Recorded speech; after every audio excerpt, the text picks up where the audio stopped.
Can environmental factors contribute to autism? Have you ever wondered how our surroundings might influence the development of autism spectrum disorder? It's a fascinating topic that many people are curious about. Autism spectrum disorder is a neurodevelopmental condition that arises from a mix of genetic and environmental factors. While genetics play a significant role, environmental factors can also impact a child's risk of developing this condition.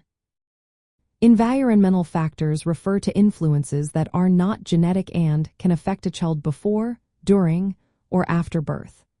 These factors do not directly cause autism but can increase the risk, especially in children who may already have a genetic predisposition. One key area of concern is prenatal exposures. For instance, if a pregnant person is exposed to certain chemicals like pesticides or air pollution, it may raise the risk of autism in their child.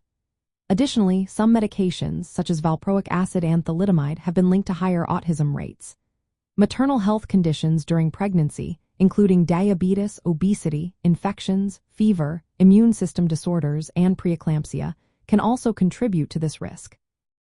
Another factor to consider is parental age.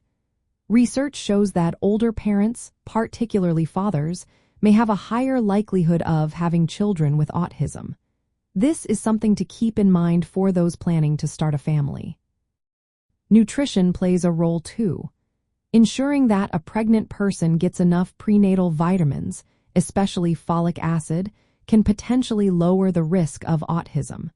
This is particularly important for families who have a history of autism. Birth-related factors are also significant. Complications during birth, such as extended periods of oxygen deprivation, can influence the development of autism.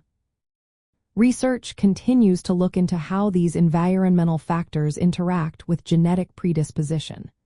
This means that certain environmental exposures might have a more significant impact on those with specific genetic traits. It is important to note that many of these environmental factors are modifiable.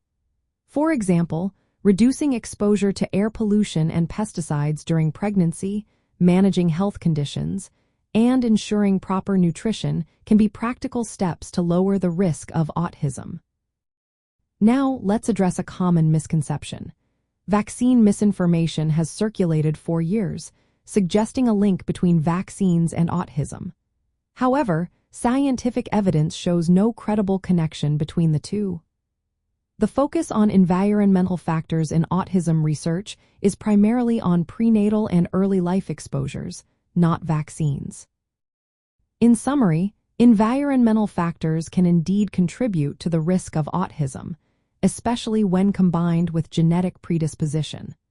Understanding these factors helps improve early diagnosis and support for autistic individuals and their families.